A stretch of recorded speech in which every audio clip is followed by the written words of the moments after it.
Buenos días, bienvenidos todos a otro Viernes IP Time. Y bueno, y particularmente la bienvenida a Pablo Solines, nuestro invitado, la segunda bienvenida a una actividad, la primera del 2021. Muchas gracias, Pablo, por haber aceptado nuestra invitación otra vez. Voy a hacer una pequeña presentación de nuestro invitado. Pequeña porque es un invitado que tiene muchísimas actividades. En particular, vamos a destacar que es socio de la firma Solines y Asociados, abogados en Ecuador, especialista en Derecho del Entretenimiento y Medios, Propiedad Intelectual y Nuevas Tecnologías. Actualmente preside la Asociación Ecuatoriana de Propiedad Intelectual, AEPI. Él se recibió de abogado por la Pontificia Universidad Católica del Ecuador, la PUCE. Es máster en Propiedad Intelectual y Nuevas Tecnologías por la Universidad Autónoma de Madrid y además es máster de Derecho de Telecomunicaciones y Tecnología de la Información y Comunicación por la Universidad Carlos III de Madrid. También es presidente de la Asociación Ecuatoriana de Protección de Datos, miembro del Instituto Interamericano de Derechos de Autor, miembro de ACIPI, entre otras varias organizaciones, todas relacionadas con este mundo de la propiedad intelectual, las tecnologías, bueno, la expertise de Pablo. Es consultor de la OMPI para estudios sobre derechos de autor en la región de Latinoamérica y ha escrito y dirigido obras y artículos relacionados con la propiedad intelectual y derechos de autor. Y además de todo eso, se hace tiempo y nos acepta este desafío para este tema tan concreto que motivado, el detonante ha sido una sentencia, ¿no? Del Tribunal Supremo Español referido a la valoración de la propiedad intelectual, de la calidad de obra protegida posible para lo que es el mundo del espectáculo de toros. Entonces, acá la disyuntiva que plantea en el título es obra de arte protegida o manifestación artística, ¿no? Esa es como una consideración de visiones respecto de la misma actividad. Bueno, Pablo, te escuchamos de estos primeros minutos y luego debatiremos los planteos autoralistas. Yo decía en la presentación, la otra vuelta de la actividad, de este tema y de tantas cosas, ¿no?, que aparecen en relación. Adelante, por favor. Gracias, querida Beatriz. Bueno, primero agradecerles por la invitación. Realmente, para mí este espacio de IP Time realmente lo siento como un espacio propio, me siento en casa y más aún viendo a tantos colegas y amigos que están aquí presentes. Así que justamente lo que tú has mencionado, Beatriz, esperemos que esto no sea una charla en la que yo solo hable, sino que podamos compartir ideas, ¿no? Y criterios que, como tú bien has dicho, no son pacíficos en este tema que nos ocupa, ¿no? Entonces, sí quería yo tal vez de inicio también agradecerle la invitación a mi buen amigo José Roberto. Básicamente fue quien me llamó porque sabe de mis vinculaciones con el mundo de la tauromaquia. Obviamente me pidió que venga vestido con traje ceñido de luces, a lo cual me negué. Pero aquí estamos y justamente quería yo comentarles que yo tengo mucha vinculación con el mundo taurino y tal vez esa es la razón por la que estoy aquí expresándome ante ustedes, ¿no? Yo he sido aficionado a los toros desde muy pequeño, desde que tengo recuerdos realmente. También incluso he tenido la posibilidad, la oportunidad de ser aficionado práctico y de conocer aficionado prácticos. Somos aquellas personas que de alguna u otra manera en alguna oportunidad estamos en el ruedo y podemos ejecutar ciertas faenas, ¿no? Además, nosotros aquí en Ecuador tenemos algunas peñas taurinas. Yo soy presidente de una de ellas, es la Peña Taurina Capea de Quito, ya que tiene más de 20 años, o casi 20 años de su fundación. Y en ese sentido, pues sí, mi apego al mundo de la tauromaquia ha sido bastante cercana, ¿no? Y claro, cuando José Roberto me planteó la posibilidad de hablar de este tema, primero que me sentí muy identificado y segundo, de alguna manera también con la obligación de expresar algunas inquietudes justamente por esa cercanía, más aún considerando que el foro en que estamos del día de hoy no está orientado realmente a una discusión de si es que los toros son buenos o malos, o si es que cabe defender la fiesta de los toros o no, porque finalmente eso está previsto para otro foro, pero sí, de alguna manera, para hacer un análisis crítico, ¿no?, de la incidencia que tiene este tipo de espectáculo en el ámbito de la propiedad intelectual, ¿no? De allí que es muy importante, bueno, empezar justamente a considerar ciertos puntos claves, ¿no?, de lo que sería objeto de un análisis. Y realmente yo creo que lo más importante a considerar en este ámbito, ya desde el punto de vista de los derechos de autor, es justamente tener claridad de lo que es el objeto de protección, ¿no? Esta consideración de obra, ¿no?, entendida como una creación intelectual original, ¿no?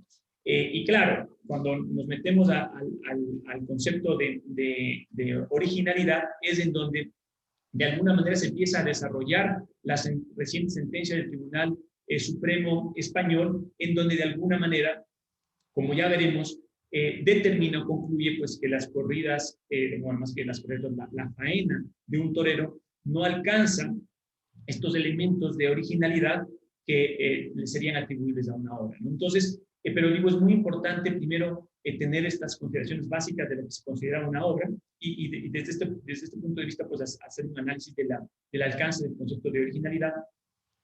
También es muy importante en este punto traer a colación algo que es muy básico para todos los abogados que nos dedicamos a los derechos de autor, y es justamente esta diferenciación, ¿no?, del que es el corpus mysticum con el corpus mechanicum, en el sentido de que la categoría de una obra no está definida en base a su materialización, un soporte físico, ¿no? De allí que pueden haber obras efímeras que finalizan simplemente al concluir una representación o un espectáculo, ¿no?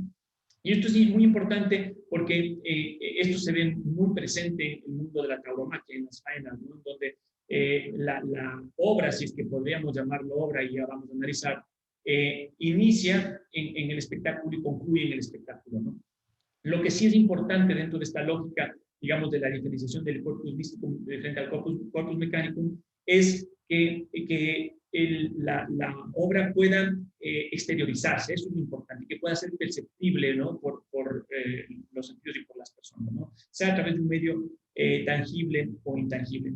Esto lo consideramos importante para el análisis, como también consideramos importante para el análisis recordar el hecho de que tanto el convenio de Berna como la mayoría de legislaciones a nivel mundial plantean una clasificación abierta de obras, es decir, que lo que nosotros tenemos en nuestras legislaciones, en nuestra normativa, son como es una definición amplia de lo que se considera una obra, y de manera ejemplificativa nuestra normativa nos plantea algunos tipos de obras, ¿no?, básicamente divididos en dos grandes grupos, que son las obras literarias y las obras artísticas, ¿no? De allí, obviamente, se ha creado el concepto de la obra científica como parte como parte de una obra literaria o una obra artística, pero en definitiva son los dos grandes grupos, y sobre estas pueden haber un sinnúmero de obras que cumplan con los requisitos de esta creación intelectual original. Entonces, este elemento del números apertus de las obras es muy importante también analizarlo, porque, en definitiva, la calidad de obra no se restringe a las específicamente establecidas en una normativa.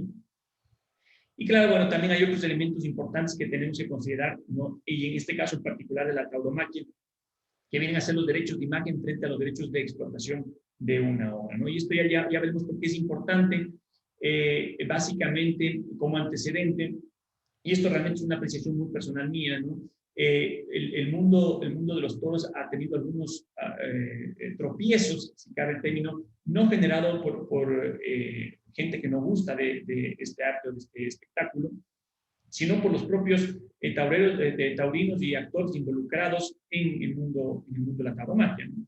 Tal así que llevan ya más de 2 décadas en conflictos y en peleas justamente por temas de derechos de imagen, ¿no? Hay una pugna de estos derechos a nivel de los toreros y de las televisoras, a efectos de que obviamente exista un reconocimiento justo por la divulgación de estos derechos. Y eventualmente, y decía que es un criterio personal mío, puede ser definitivamente la antesala de esta iniciativa que toma el torero Miguel Ángel Pereira para presentar la demanda que en su momento presentó en el año 2014 y que justamente busca proteger a la faena realizada por él como una obra de derechos de autor, una obra artística, y que obviamente esto conllevaría un reconocimiento de una serie de derechos contemplados en el ámbito tanto de los derechos de autor como de los derechos conexos, como ya veremos, ¿no? Entonces, bueno, para poder entender o para poder ir de alguna manera aterrizando en estos conceptos, es muy importante, primero, entender qué es el toreo, ¿no? Porque, como hablábamos tras bastidores con Beatriz, para una persona que nunca ha asistido a una corrida de toros, eventualmente verlo por televisión o presenciarlo por primera vez es un espectáculo que no lo entiende y que incluso no lo encuentra sentido, ¿no? Porque finalmente es un animal que está siendo objeto de violencia, porque es indiscutible que el espectáculo taurino es un espectáculo violento, ¿no? Y quien diga lo contrario es no ver la realidad. Pero claro, el taurino, el aficionado a los toros, como quien les habla, no ve la violencia en el espectáculo. Está viendo muchos otros elementos que gracias a la experiencia y gracias al conocimiento que se adquieren a lo largo de los años, valora y finalmente es lo que toma o tiene importancia dentro de este espectáculo. Y la violencia que está presente allí, la vemos y la entendemos como parte necesaria del espectáculo, porque sin ella definitivamente no se podría llevar el espectáculo en términos que se la ejecuta. Entonces, claro, la primera pregunta es, ¿el toreo es arte o no es arte? ¿No? Eso es lo primero que nosotros deberíamos de preguntarnos. Entonces, para muchos no les parecerá arte, y no solo que no les parecerá arte, sino que les parecerá un acto de violencia que debe ser reprimido por las autoridades y por la ley, ¿no? Para muchos otros, sí que el toreo constituye un arte. Y claro, un arte no desde la concepción de la propiedad intelectual como tal, ¿no? Porque ya sabemos que la concepción de arte va mucho más allá de eso, ¿no? Claro, si es que nos ponemos filosóficos en lo que puede significar el arte, podríamos centrar la discusión en eso, toda esta charla, porque hay muchas teorías, ¿no?, de este concepto del arte que pueden ser conceptos muy amplios, ¿no? Pero en definitiva, aquí la idea es de alguna manera ir sistematizando ciertos criterios, ciertas ideas para que sobre esa base podamos ir discutiendo, ¿no? Y yo creo que es importante tal vez definir al arte como un medio de expresión, ¿no?, del ser humano, a través del cual puede manifestar sus ideas y sus sentimientos, ¿no? Y además la forma en cómo se relaciona con el mundo. Y claro, esto es una definición sí amplia que no necesariamente se restringe al concepto de una obra artística, ¿no? El arte puede ser mucho más amplio, como digo, que el hecho de que esté contenido en una obra artística o una obra de arte per se. Y en ese sentido, pues claro, cuando uno conversa con un taurino y le pregunta, bueno, ¿qué significa para ti la lidia de un toro? ¿No? Esto va mucho más allá que simplemente el lance en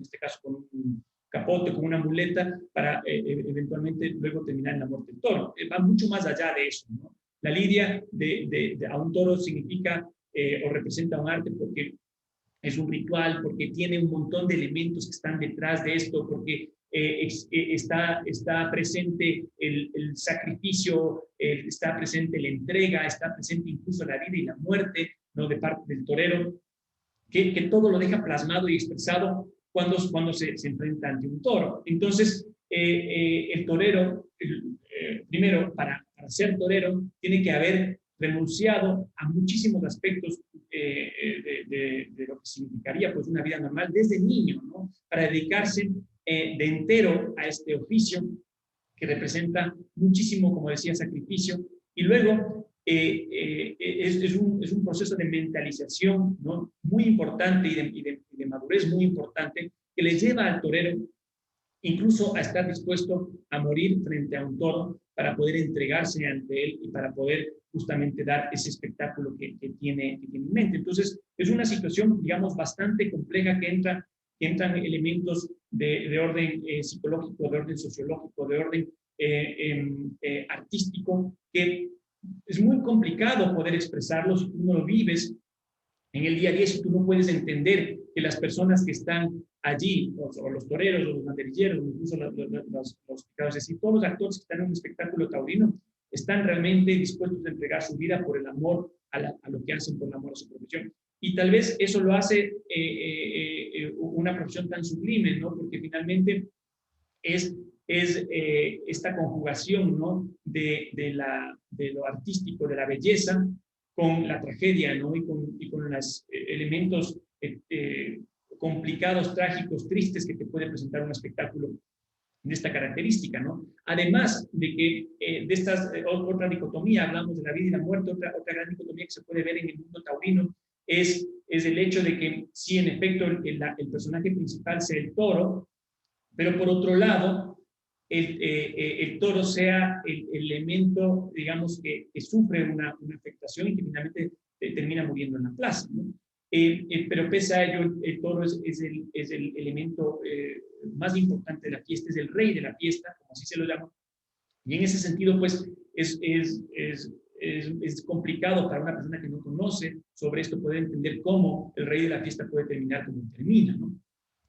Hay una frase muy famosa en el mundo de los toros que indica que, o que dice, pues, que se torea como se es, ¿no? Cada torero plantea su impronta de su personalidad en frente del toro. Y de allí, claro, ya empezamos a entrar a ciertos conceptos de lo que podría ser, por ejemplo, la originalidad desde la concepción subjetiva, ¿no? Que justamente plantea este modo de expresión del autor a través de su propia impronta, ¿no?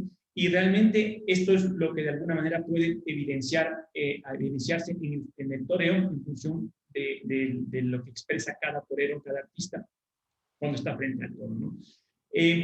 Además, el toreo ha sido inspiración de muchos artistas, dramaturgos, poetas, escritores, pintores, ¿no? Está Goya, está Valle Inclán, está Ortega y Gasset, está Dalí, está Picasso, está García Lorca, está Bergamín, está Machado, está Miró, bueno, está Neruda, está Gabriel García Márquez, está Mario Vargas Llosa, está Hemingway, está Botero, Mario Moreno Cantillo. Es decir, la lista es interminable.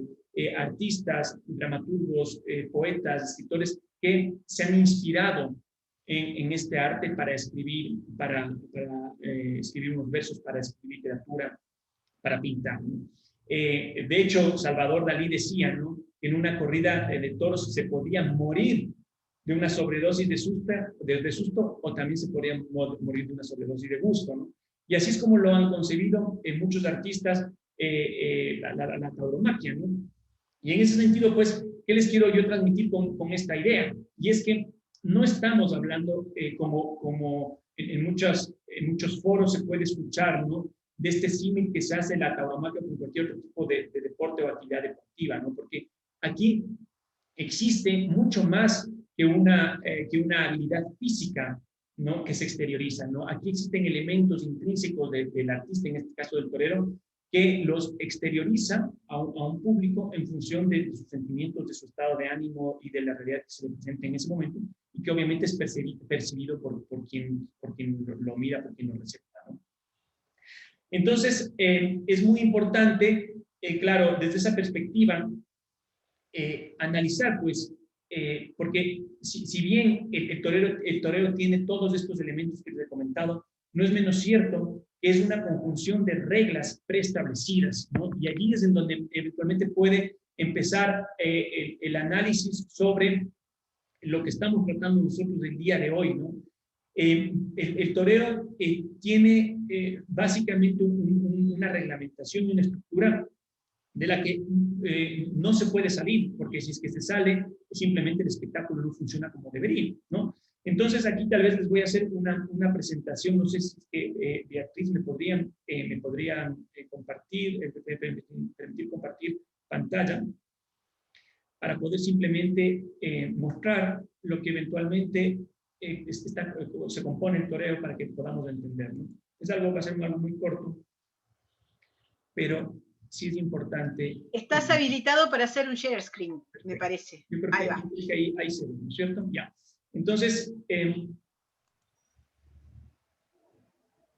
bueno, sí se pueden ver por ahí ya. Entonces, esta es la composición del toreo, ¿no? El toreo se lo realiza en un escenario, que es la Plaza de Toros, ¿no? O sea, estoy haciendo el símil con eventualmente una obra escénica, ¿no? Para que podamos, de alguna manera, ir viendo los elementos, ¿no? Es una plaza de toros.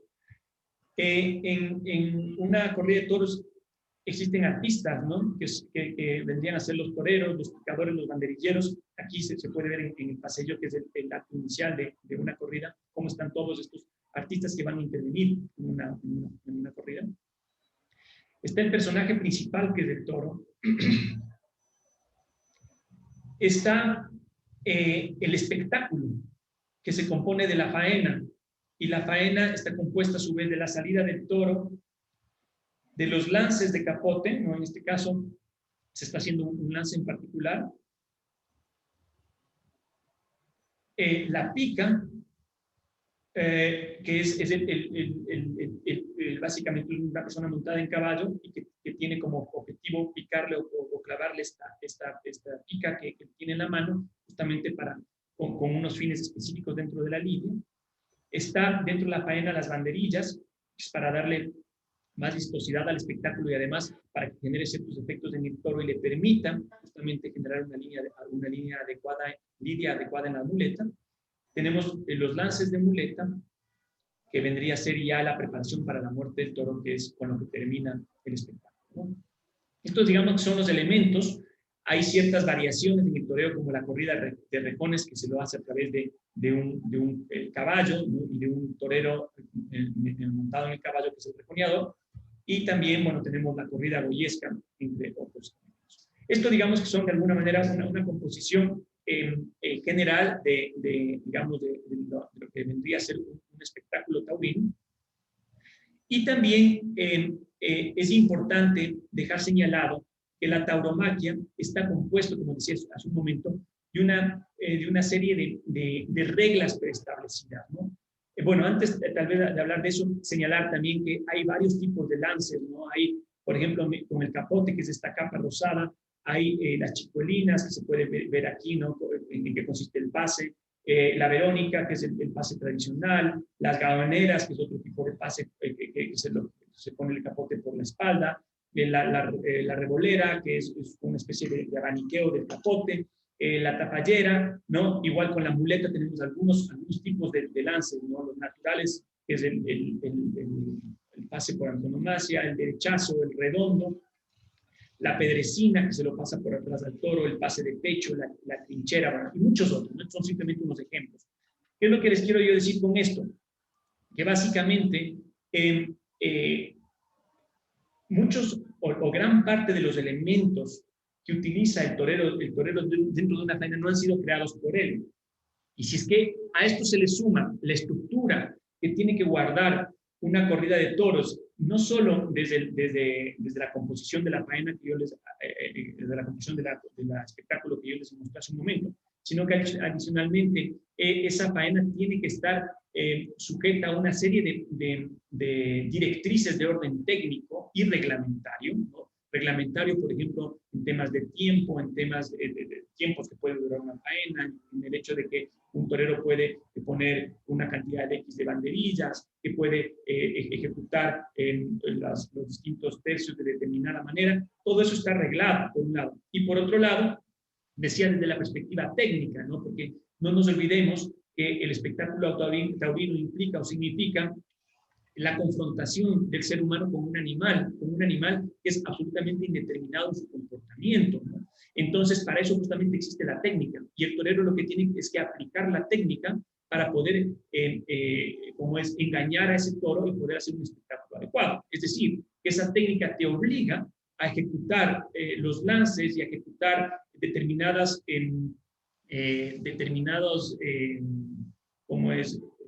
principios, ¿no?, que están preestablecidos y que en definitiva no dejan mucho margen de capacidad creativa al artista, ¿no? Entonces, esto es un poco lo que nosotros encontramos en el ámbito, digamos, taurino. Y sobre esta base, ¿no?, es que podemos y no me voy a tomar igual tampoco muchos minutos, como es Beatriz, para analizar el caso, ¿no?, el caso que nos ocupa, ¿no? Básicamente, sobre esta base, ¿qué es lo que dice una de las figuras del toreo hoy por hoy, y bueno, que ha estado en los primeros puestos del escalafón taurino, que es Miguel Ángel Pereira? Él, en el año 2014, solicita la inscripción en el registro de propiedad intelectual de una obra que él la tituló Faena de 2 orejas, competición de rabo al toro curioso, número 24, de peso 539 kilos, que lo realizó en febrero del 2010. Es importante para poder entender y no solo hablar de teoría. Realmente yo me demoré bastante en poder publicar esta faena porque con todo este problema de los derechos de imagen que les he comentado, poder encontrar ahora, sobre todo faenas de las figuras del toreo televisadas, no es tarea fácil, pero encontrar al menos un extracto, un fragmento de la faena que se pretendería proteger, ¿no?, a través de los derechos de autor. Les comparto ahora.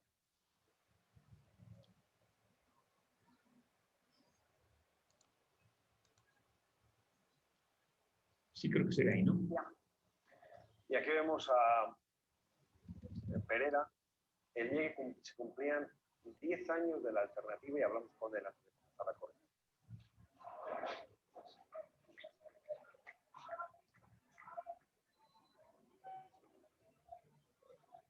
Creo que el grado de perfección que hay ahora mismo te hace muchas veces incluso tener dudas, ¿no?, de hacia dónde vamos a ir, qué hay que hacer. Los públicos se han vuelto también pues más exigentes, ¿no? Hay como si hubiera menos poder de sorpresa, ¿no? Tenemos muchos, lo hemos visto, lo han visto muchas veces. Un torero no puede cambiar de una tarde a otra, puede evolucionar con el paso de las tardes, pero no puede ser una tarde de uno y otra tarde de otro, ¿no? Entonces, yo creo que en la propia búsqueda de uno mismo es donde encuentras, ¿no?, y donde te buscan, ¿no?, y buscas cosas nuevas que a pesar del tiempo aún no has sacado, ¿no? Pero sí tengo claro que la generación de ahora lo va a tener muchísimo más difícil que cuando yo empezaba, ¿no? Porque el toreo es 10 años más complicado, 10 años más perfecto que cuando yo empezaba. Bueno, Es esta, ¿no? Que el toro era parte de un pitón, y eso, en cierto modo, pues, sobre todo la imagen estética de la faena le pudo restar algo, pero volvió a estar ojalá en el Pereira. Sí, lamentamos mucho lo del pitón, pero la verdad que la faena fue muy buena a un toro que no fue nada claro de los tercios y que rompió a bueno porque está en un momento de torero impresionante. O sea, le valen casi todos los toros, pero sobre todo que tú no ves que vaya a romper con la capacidad que tiene ahora mismo, el sitio que pisa, los terrenos que pisa, la forma de engancharlo, de empujarlo, de llevarlos hacia adelante, lo de Pereira es brutal. Se le pidió rabo para después de la faena de este toro. Y bueno, yo creo que no hubo mejor cumpleaños, ¿no? 10 años de matador de toro, y yo creo que ha sido un torero además que ha crecido siempre en una misma línea. Muchas veces lo hemos hablado, Federico, yo creo que es el torero más completo en toda la lista. Lo que pasa es que ahora, después del triunfo de Madrid, la gente lo empieza a reconocer y a valorar, bueno, como debe reconocerlo hace tiempo, ¿no? Pero ya se identifica más, ¿no? Ojalá. Esa es la corrida, ¿no? Esa es la faena, más bien dicho, obviamente es un pequeño extracto, ¿no?, de la que se pretendió proteger.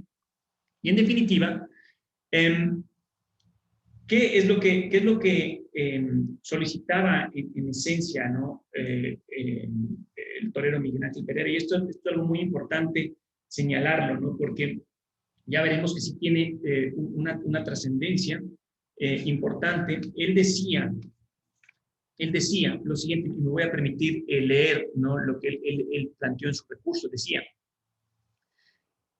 es decir, cualquier torero puede utilizar las suertes, los movimientos, los pases, la técnica torera que pueda estar al alcance de todo diestro e integran el acervo común general.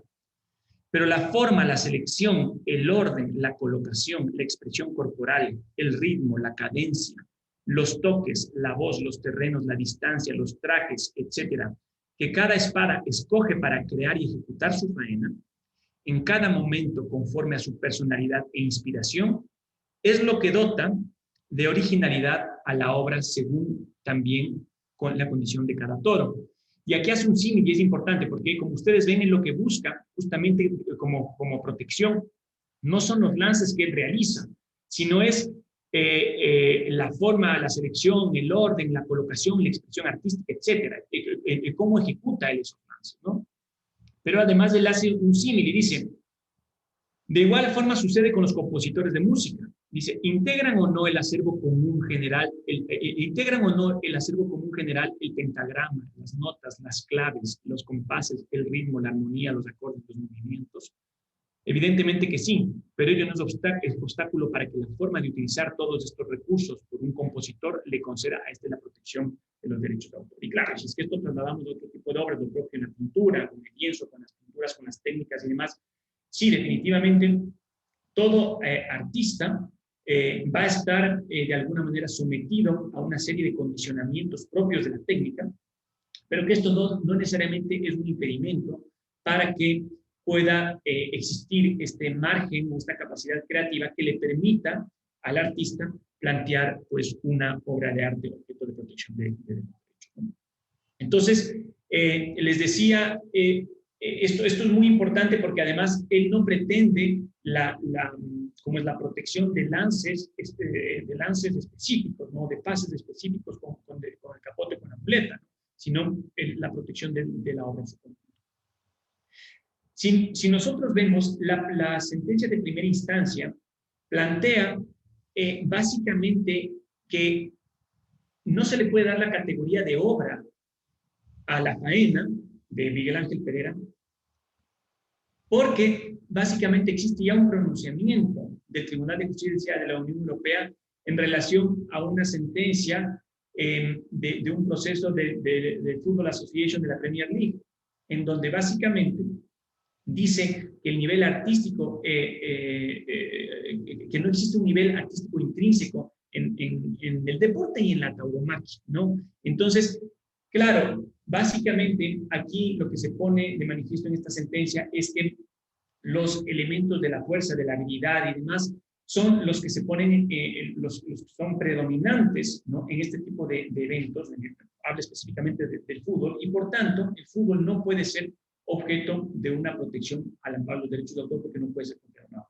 Entonces la sentencia de primera instancia que analiza el caso de Miguel Ángel Perera, lo que hace es hacer un símil del fútbol con la tauromaquia, obviamente restringiendo todo nivel artístico, ¿no? Y en ese sentido, pues desecha el tema. Sí es importante señalar esto, ¿por qué? Porque el Tribunal Supremo Español revierte, digamos, este concepto y por el contrario, más bien reconoce elementos artísticos y creativos de la faena taurina, ¿no? Y esto a mi parecer es, digamos, el primer elemento destacable de la sentencia.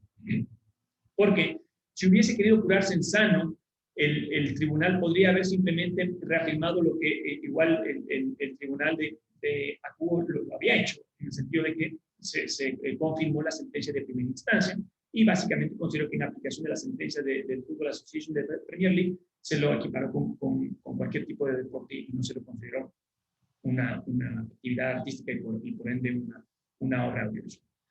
Pero el Tribunal Supremo sí que se da un espacio para poner en evidencia todos los elementos artísticos que tiene una faena taurina y separarle del ámbito, digamos, deportivo, en donde en definitiva ahí simplemente existe el predominio de la habilidad física, ¿no? Entonces, aquí básicamente, ¿qué es lo que dice el Tribunal Supremo? Dice que el toreo también tiene una dimensión artística que le aporta una singularidad propia. Y dice, el toreo concibe y ejecuta su obra al mismo tiempo y su singularidad aparte de la peculiaridad del toro que le ha correspondido en suerte. Cada toro es distinto, tiene sus características singulares y en la medida en que solo puede ser toreado una vez, imposibilita copia, nadie puede volver a ejecutar esa misma faena. Además, el toro aporta un elemento de incertidumbre en cuanto a su comportamiento es aleatorio, sin perjuicio de que parte de la faena consista en predecirlo, dominarlo y controlarlo con la pretensión de realizar unos movimientos y figuras bellas. Además, dice el tribunal, el acento de la originalidad de la creación artística de la lidia, del toro, de la lidia de un toro, se suele poner en la personalidad del torero ante el toro y su modo de interpretar el toreo, de tal forma que, según los entendidos y aficionados, cada torero hace su toreo. Y este es el fruto de su capacidad creativa y expresiva, de donde se conjugan factores físicos, sociales e intelectuales. Termina diciendo, la belleza se plasmaría en el lenguaje corporal, en la estética, en la creación de figuras mediante las cuales el torero proyecta sus sentimientos al espectador. Entonces, de alguna manera, este aporte o este primer aporte que realiza el Tribunal Supremo, lo consideramos muy valioso, pero a la vez, desde mi punto de vista, considero que el haber hecho esta afirmación y el haber de alguna manera otorgado elementos subjetivos de originalidad a la faena a través de estas afirmaciones que realiza, entra en un terreno del que es complicado salir y que, claro, para el lector y el estudioso de propiedad intelectual podría confundirle, ¿no?, en algunos conceptos. ¿Por qué? Porque desde el punto de vista ya objetivo de las resoluciones, la sentencia de primera instancia fue mucho más práctica y más clara. Puede simplemente decir, básicamente hay elementos, digamos, en donde la fuerza y la habilidad física es lo que predomina, y punto, ¿no? En donde básicamente eliminó esta capacidad creativa del torero, del artista, y en definitiva nos generó, a los que estudiamos esta materia, nos generó una suerte de certidumbre en relación a los conceptos claros que se definen sobre el alcance que tiene que tener una obra artística, una obra escénica en este caso, ¿no? Pero cuando la sentencia de casación nos plantea todos estos elementos artísticos, ¿no?, en donde el torero o el artista proyectaría su personalidad en cada faena, sus sentimientos en cada faena, es en donde eventualmente podría empezar una suerte de confusión, porque finalmente el Tribunal de Justicia no llega a la conclusión de que el toreo es una obra lo suficientemente, es una creación lo suficientemente original que pueda darle la categoría de obra, sino que hace un análisis del alcance del concepto de originalidad, ¿no?, en donde básicamente vuelve a recordar lo que el Tribunal de Justicia de la Unión Europea ya ha señalado digamos, en sentencias uniformes en relación a dos casos bastante sonados hace un par de años, en donde, en definitiva, estos dos elementos cumulativos hablan de que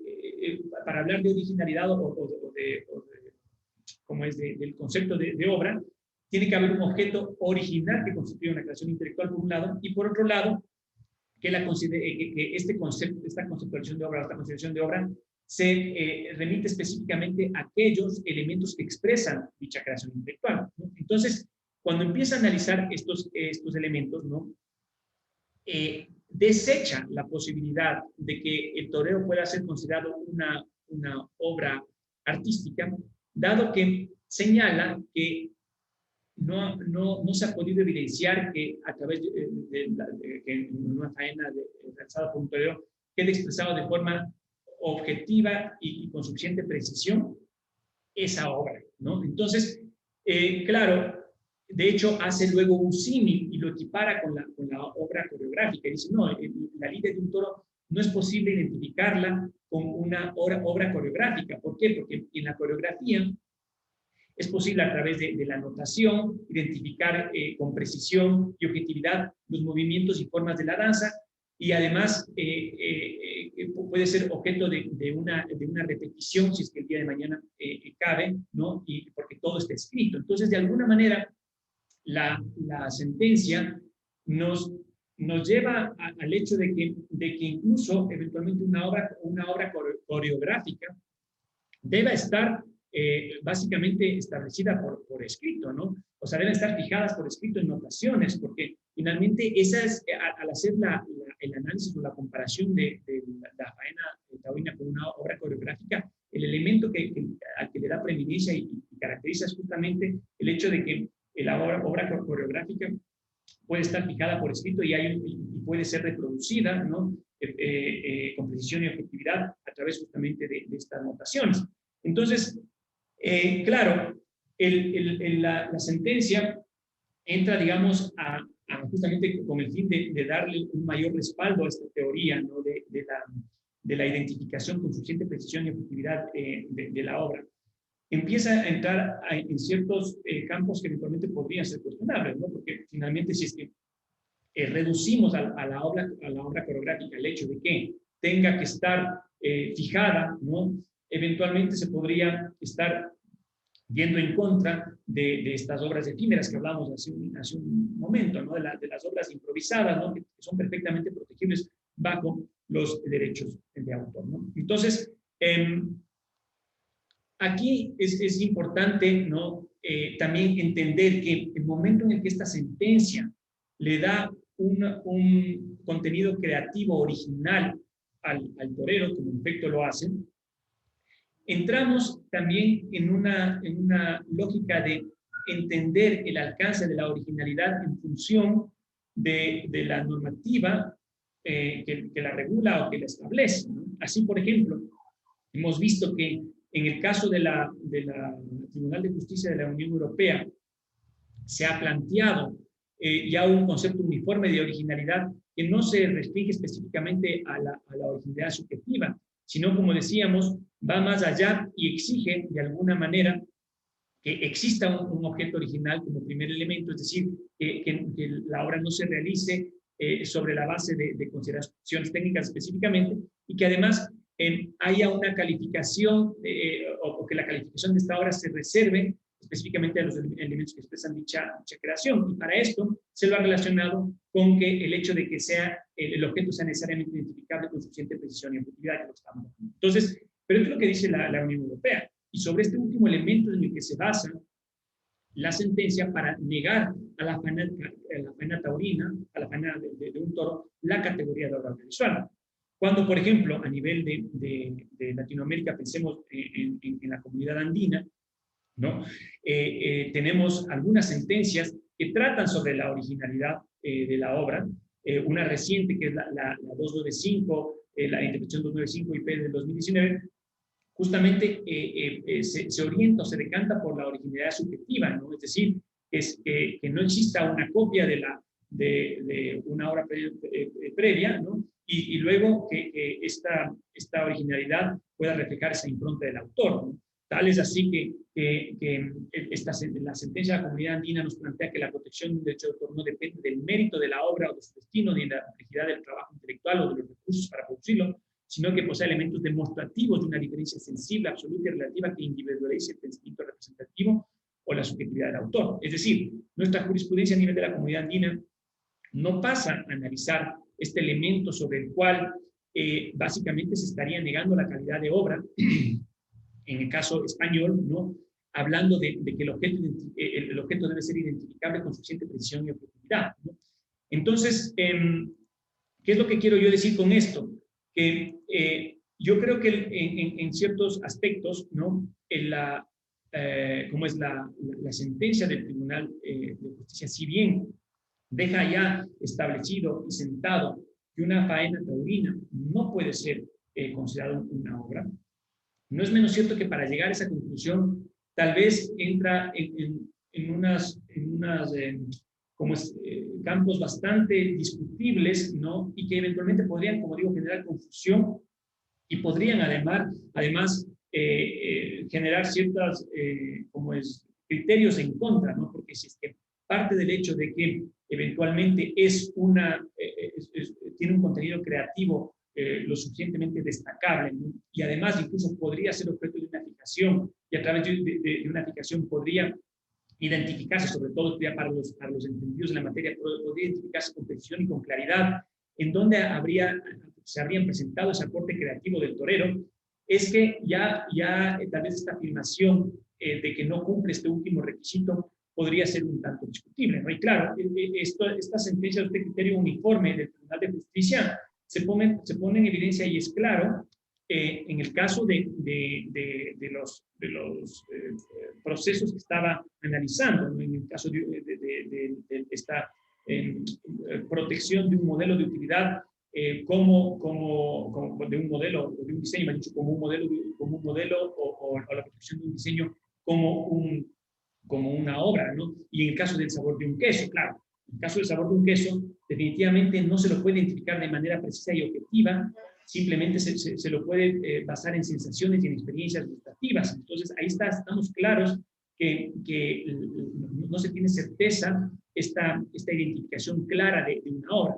Pero en el caso de una faena ya puede dejarnos las dudas. Entonces, el restringir la posibilidad de creación de una faena como obra, al amparo específicamente de este argumento, por un lado, conociendo además o a sabiendas de que no en todos los países se maneja ese criterio de originalidad y en muchos, como estamos hablando en el caso de la comunidad andina, aún se mantiene un concepto de originalidad subjetiva para las obras, puede generarnos algunos problemas, ¿no? Y tampoco, y con esto termino...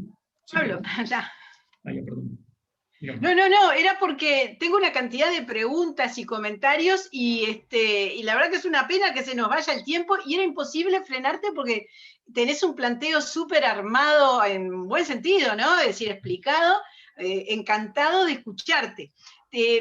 Terminá eso que querías decirnos y yo arranco con unas preguntas específicas de donde venías. Adelante. O tal vez, si quieres, hazme las preguntas y seguimos, porque ya lo otro puede ser un poco... Bueno, yo te explico por dónde iban estas preguntas y algunas que se han planteado por acá. Una es, bueno, al ver, sobre todo a la luz de la sentencia, ese paralelo de alguna forma, que es lo que termina aplicando entre el toreo, la faena y un espectáculo deportivo, bueno, es una opción, o como tú estabas planteando la diferencia entre lo que es la coreografía y lo que es el toreo, yo me preguntaba, ¿no? Y es uno de los debates, ¿qué diferencia entonces es, digo hay algunas, ¿no? Pensar en un ballet improvisado, como hay teatro improvisado, es decir, unas reglas pero que cambian, frente a lo que puede, porque ahí seguramente uno ve eso y dice, eso se protege. Entonces el punto es, bueno, y es solo entonces por la improvisación que se descarta el tema toreo. Y el segundo ámbito de pregunta, así es, ¿será que, o es posible pensar que el torero es un intérprete que no da lugar a una obra en su expresión? Sí, verás, justamente lo que tú acabas de señalar en la primera pregunta y que nos habrán hecho algunos compañeros de aquí, es uno de los cuestionamientos que genera esta sentencia, porque el momento en el que reconoce una capacidad creativa del torero, reconoce la existencia de esta expresión y de esta originalidad en las faenas, porque así lo hace, pero por otro lado deniega esta categoría de obra, dado que a su entender no es susceptible de una representación clara y objetiva, ¿no? Y precisa de la obra, es que de alguna manera nos está orientando a pensar pues que eventualmente, como tú bien dices, las obras improvisadas, ¿no? Pensemos en una coreografía improvisada, no podría ser objeto de protección, ¿no? Y de hecho, cuando hace el símil del toreo con la coreografía, como decía hace un momento, ata a la coreografía con estas notaciones y con estas explicaciones que el día de mañana pueden ser reproducidas por otras personas. Es decir, que básicamente está utilizando elementos o restringiendo elementos en una obra coreografía que no necesariamente son parte de, como tú bien dices, en muchas legislaciones se ha planteado justamente como único requisito para la protección de una obra que sea simplemente una creación intelectual original proveniente del ser humano, no que esté fijada, ni incluso necesariamente se lo haya exteriorizado en un soporte físico, como yo decía, ¿no? Dentro de los elementos que tenemos que analizar. Entonces, yo pensaba en eso, porque si la improvisación es una nota excluyente, es un término. Ahora, si la imposibilidad de repetir igual algo que hizo alguien tuviera que ver con un concepto de obra, entonces la única diferencia es un toro. Donde pones el toro, no podés hablar de obra.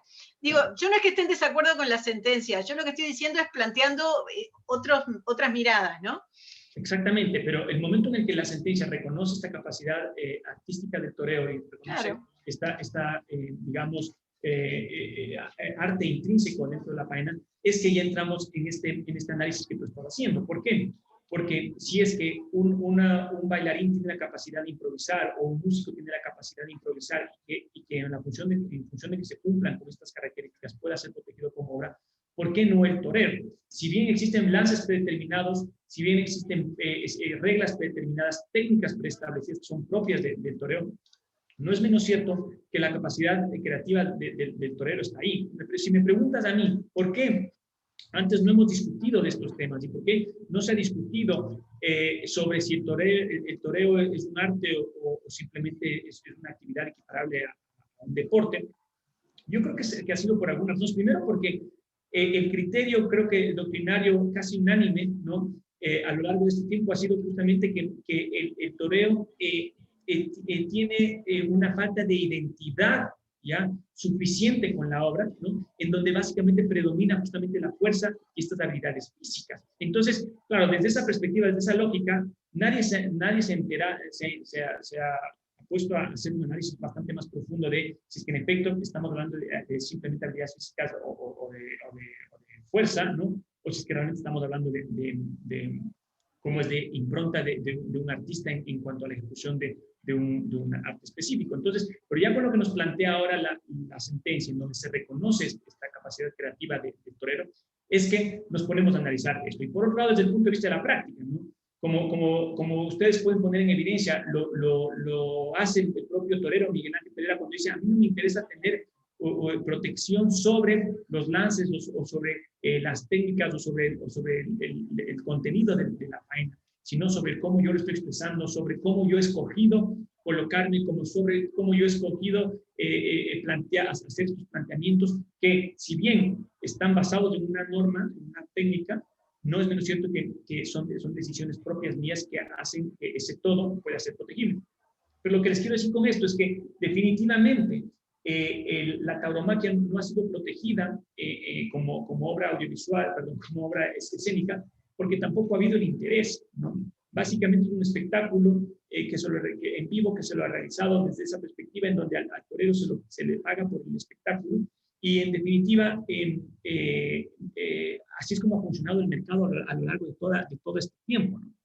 Entonces, creo que sí, esta sentencia es importante, no solo porque nos genera ahora elementos de discusión, sino porque además la sentencia tiene otro elemento importante, y esto es la idea que yo quería decir hace un momento, y es que se basa específicamente en la faena que es considerada la concepción tradicional.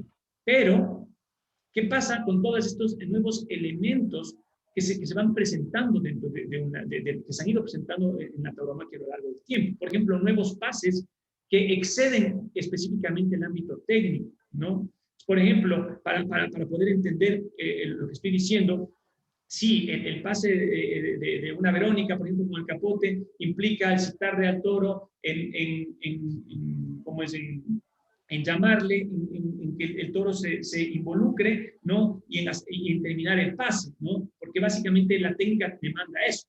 Pero ¿qué pasa, por ejemplo, con nuevos pases que se han creado, ¿no? Aquí tenía un ejemplo para ponerles, ¿no? Como el caso de lo que es estos nuevos pases, ¿no? Como la lopecina que fue creada, bueno, entre comillas, porque hay una disputa, por Julián López el Juli, ¿no? En donde exceden este ámbito, digamos, este ámbito meramente técnico, ¿no? Perdón que lo comparte, es cuestión de unos pocos segundos, pero se va a poder entender bien lo que estoy queriendo decir sobre la base, digamos, de esto, ¿no? Mire, esto es una lopecina. Una lopecina, básicamente, es este pase.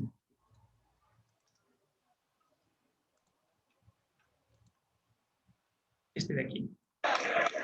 Entonces, esto excede el ámbito técnico, ¿no? Aquí hay una creación propia, en donde coge la mitad del capote, se lo pasa para arriba, ¿no?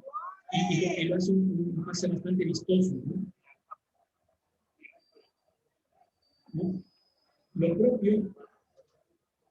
Entonces, claro, esto no entra a analizar la sentencia, porque justamente el torero no pretende apropiarse de los pases, pero Acordémonos que aquí existe una teoría muy importante, bueno, ya de siempre en el ámbito de los derechos de autor, justamente, que es el de las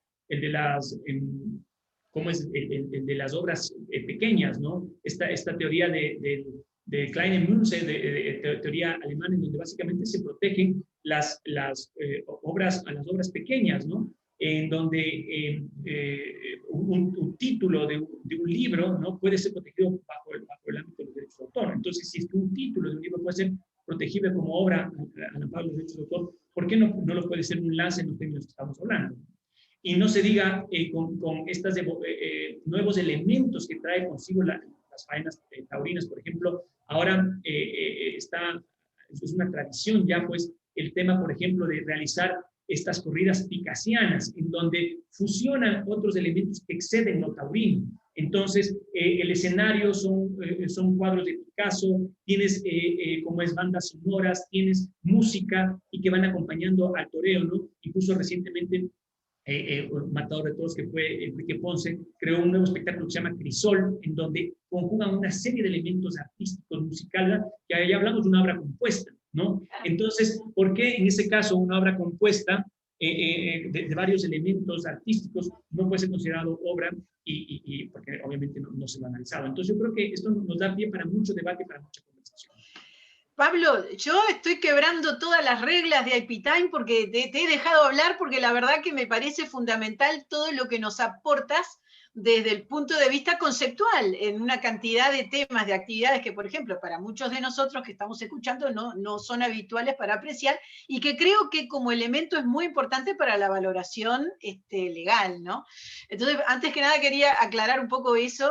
Y voy a venir a repasar las preguntas que puede haber aquí para dejar planteado esto, a ver si agregas algo. Leonel, de Venezuela, nos preguntaba si en definitiva lo que quiere proteger Pereira es su guión de La faena como obra literaria. A mí me pareció que era más la faceta de intérprete, ¿verdad? Sí, bueno, yo te diría de intérprete, o sea, él estaba intentando proteger su faceta de autor, pero es intrínseca la faceta de un torero, sería intrínseca la faceta de autor e intérprete en caso de que se lo reconozca la protección como obra, porque la única, como se decía hace un momento y se lo dice en la sentencia, esa obra que vendría a ser la faena es irrepetible.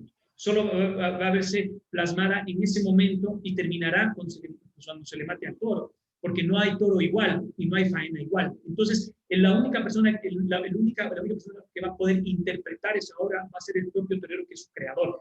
Con lo cual, si es que se considerase a la faena de los toros como una obra, estaríamos viendo que incluso el propio torero, tendría dos calidades distintas en el ámbito de los derechos de autor y conexos, y que obviamente le facultan a ejercer derechos de distinto orden, ¿no? Como son los derechos autorales y los derechos de un artista intérprete, ¿no? Y me había olvidado responder esa pregunta que me hiciste antes, porque, claro, yo puedo decir que un torero es un artista por lo que me transmite, pero ya desde el punto de vista de la protección de los derechos de autor y conexos, de hecho, definitivamente al torero no se lo puede denominar artista intérprete, porque no está interpretando hoy por hoy ninguna obra y así ha sido declarado por el Tribunal Supremo. La pregunta concreta, digo para concretar respuestas, que plantea Fabricio en el chat, dice, ¿la tauromaquia es arte o deporte? Porque en algunos países es considerada actividad deportiva, por ejemplo en México, que avalan la Sociedad Mexicana de Tauromaquia dentro de los registros de federaciones deportivas. Entonces, ¿habría originalidad en un espectáculo deportivo? Eso quiere, como a modo de conclusión, preguntar, y creo que tenemos también otra reflexión. Adelante, Pablo.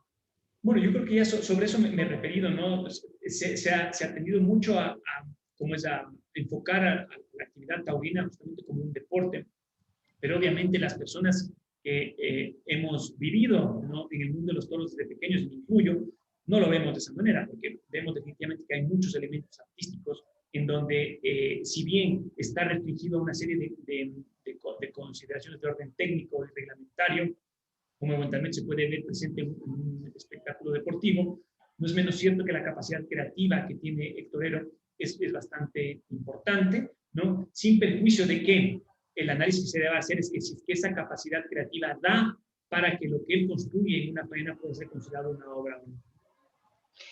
Y entonces, tenemos, sí. Bueno, no, sí. No, adelante, no, y decía, bueno, yendo en el camino que me pareció que habías redondeado, y tenemos una última pregunta de las escritas en el chat, de José Roberto, que es, quiere saber si conoces ejemplos de protección de marcas gestuales realizadas por algún torero, es decir, más allá del ámbito espectáculo, ¿no? Una protección. Se le ocurrió ahora al ver algunos pases, con los que estás comentando, Pablo, y bueno, y en vista de que algunos deportistas, vemos en el básquetbol, ¿no? Una cantidad de casos así, en el básquetbol americano. Sí, a ver, primero no conozco, y si me preguntas, yo creo que no hay, ¿no? Es decir, que no conozco porque creo que no hay. ¿Y por qué? Porque creo que el tema del espectáculo taurino es algo que se va construyendo a lo largo del tiempo, y con la experiencia de todos aquellos profesionales que básicamente arriesgan su vida frente al toro. Entonces, no ha habido interés de hacerse de la exclusividad de derechos sobre determinados pases, sobre determinados lances, desde la perspectiva de los derechos de autor, como desde la perspectiva de eventualmente el derecho marcario. Entonces, ¿por qué? Porque esto de alguna manera coartaría o limitaría esta capacidad que puede tener el artista o el torero para poder ejecutar o expresar lo que en ese momento está sintiendo frente al toro. Entonces, eventualmente se podría establecer, incluso, insisto, lo que hablamos hace un momento sobre la base de la teoría de Klein Moons, ¿no? Eventualmente pues, se podrían hasta registrar al amparo de los derechos de autor determinadas obras, determinados lances o pases, ¿no? Que exceden, digamos, el ámbito técnico, que tienen realmente una vistosidad y una originalidad evidente, pero no se lo ha hecho justamente con el afán de seguir enriqueciendo esta cultura taurina y de que todos los involucrados se puedan beneficiar. Perdón, meto la cucharada rápido para agradecerle también, Pablo, por tu gran intervención y preparación. Obviamente mi pregunta no iba tanto intencionada al evento en que un otro torero diferente al Juli pueda replicar eso. Obviamente sería lo ideal que otro torero lo hiciera y que el Juli pues sí tenga como al menos su crédito de que él haga esa figura, no por derecho de autor, pero al menos su reconocimiento artístico. Pero yo lo preguntaba sobre todo se me ocurría más por una estrategia más de mercadeo, de que pues pueda identificar una marca o un servicio bajo ese gesto, ¿sí? Como lo han hecho muchos jugadores de fútbol, Gareth Bale y bueno, muchos otros, de la forma en que muchos deportistas están tratando de explotar comercialmente sus marcas bajo esa figura de las marcas gestuales. Pero sí, sé que también en vista de que el tema ya no es como una industria como el fútbol y eso, creo que sí, no debe haber ejemplos, pero te lo comento ahí que sé que eres amante de la industria, y eventualmente si existe un torero puede ser una alternativa comercial para proteger su tema ya económicamente, de marketing. Sí, realmente es interesante lo que tú planteas, José Roberto. No nos tenemos tampoco que olvidar que en el ámbito taurino, dado que no existe plenas libertades para esa creación, porque definitivamente la limitación está impuesta por el toro. El toro es el que te exige, y el toro es el que puede establecerte las distancias, los terrenos, los tiempos en los que puedes ejecutar determinados lances. Es que se podría volver bastante complicado, ¿no? Obtener protección al amparo de la propiedad intelectual de determinados lances, como digo, que están sujetos a condicionamientos técnicos bastante restringidos, ¿no? Entonces, esta capacidad, insisto, creativa del torero no necesariamente es tan abierta, ¿no? para eventualmente poder apropiarse de esto. Bueno, nosotros ya estamos pasados algunos minutos, porque siempre nos proponemos respetar esto de la hora para un poco marcar la dedicación que uno sabe que tiene que darle cuando quiere asistir a nuestros viernes IP Time. Yo siento que tenemos que procesar una cantidad de información, ¿no? como decía recién hace unos minutos, de datos muy concretos, de visión muy concreta, que tal vez nos aporten a quienes estamos más lejos, hasta geográficamente, de lo que son los ámbitos del toreo propiamente, y por lo tanto determinan una visión distinta a veces de qué parte personal del ingenio personal puede tener una actividad como esta, ¿no? A mí me resultó muy interesante lo que comentabas en último término, esto del marco show que estabas contando de Enrique Ponce y de otros toreros actuales, me parece un gran tema. Bueno, en el chat no tenemos más preguntas. Hay alguna información más que veo ahora han puesto. No tenemos más preguntas concretas. Me parece que lo que cabe es seguir pensando el tema, salvo que hubiera alguna otra pregunta de último momento que alguien quiera plantear ya. Creo que no. Nos dejaste escuchando. Espectacular la preparación y la presentación, la verdad. Agradecidísimos, Pablo. Y bueno, nos queda el video también para seguir escuchándolo. Felicitaciones, un aplauso virtual y bueno, un mensaje de despedida, si es tu gusto.